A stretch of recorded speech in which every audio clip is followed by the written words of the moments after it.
thanks for sharing, Cornelius.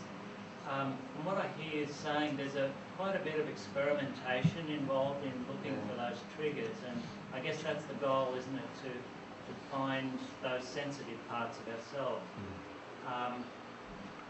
I'm wondering, I guess I see it like walking into a beam, as it were. It's like, oh, you know, you get the light and it triggers something. What I guess I'm concerned about is what's the difference?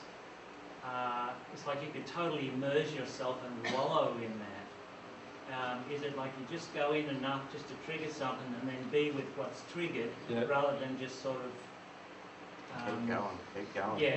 Keep going as far as you've got to go. So it's like incremental. Is it? Big pardon? Is it like you just go out in an incremental way? It's like the lady said about the onion. You can just go and skim a little layer if you want, but the onion's pretty thick. Yeah. So you can just try and get through as many layers as you can, as you possibly can. And after a while, it's not scary as much. Like it's, you know, you've come through. I'm alive still. No, it's not as bad as I thought. And that was years ago. I learned that when I was about 16 and through some stuff, and I'm still alive. So it can't be too bad. So maybe have a bit more confidence later on to experience more emotions, I suppose. There was a whole set that was shut down at that same time too.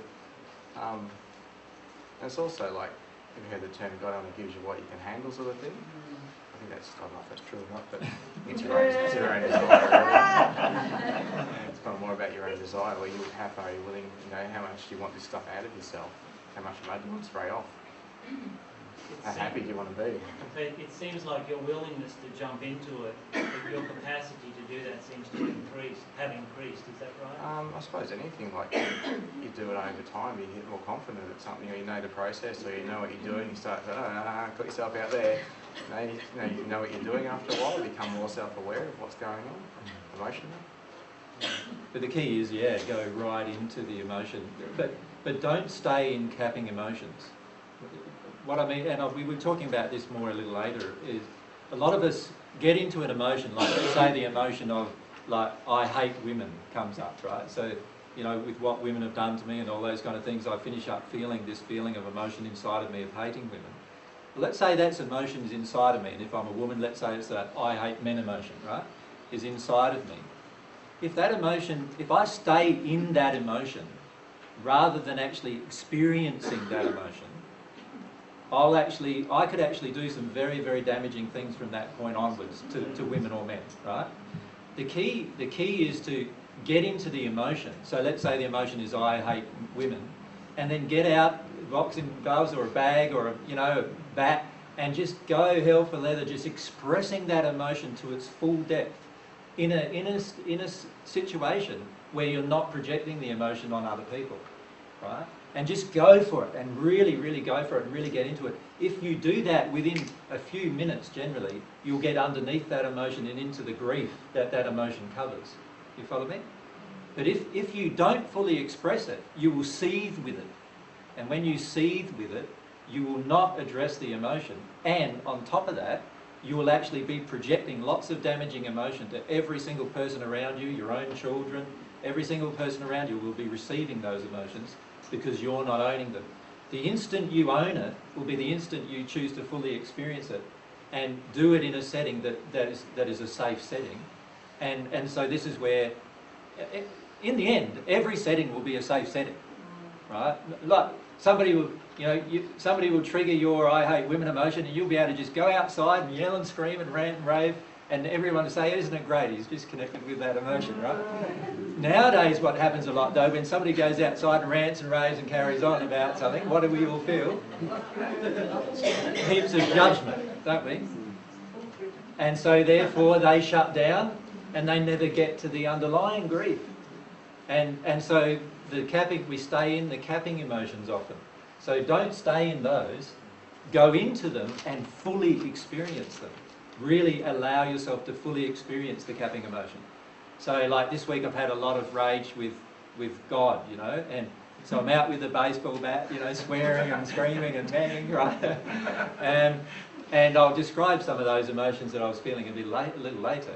And just go for it. And you find within a few minutes, all the emotion just rises in you, and you go into the grief that rage is covering. to allow yourself to fully experience the emotion, really get into the emotion, go deeper and deeper and stay in it as long as possible. Because what will happen is that a lot of people feel that you can stay in it for years. The truth is you can only stay in a capping emotion for years. The actual causal emotion is experienced just like you would have experienced it as a child. Right? And how does a child experience rage? They might rage for 10 minutes and then it's all out of them, isn't it? And then what are they in? Crying and sobbing. And that might go for, let's say, half an hour. And then that's all out of them as well. Do you follow me? This is what often happens to a child. But because we've shut all that down, all that processing down, what's happened now is we need to go through that same process of fully expressing the rage, fully expressing the grief, and really going into it and stay in it until it's exhausted. And then when it's exhausted, you won't need to visit it again. If you didn't exhaust it, you will need to visit it again. So AJ, you're saying use the law of attraction moments that trigger a feeling, go into it, and that if you keep working into it like some boxing days, then it might bring up the closer to the core emotion around what is actually the child.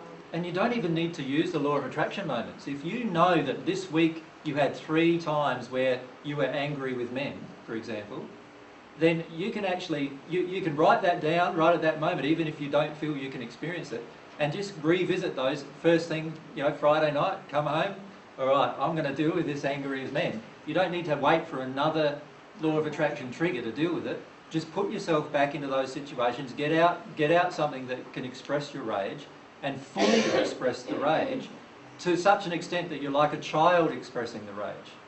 And when you get into that state, you'll find that very soon afterwards, you'll get into the underlying state.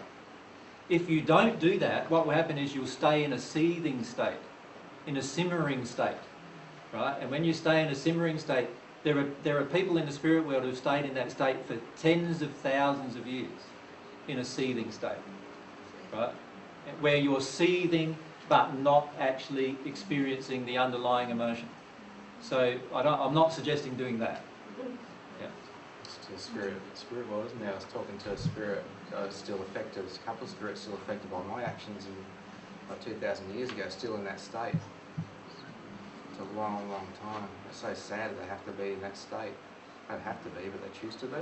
So they don't want to go further with the grief.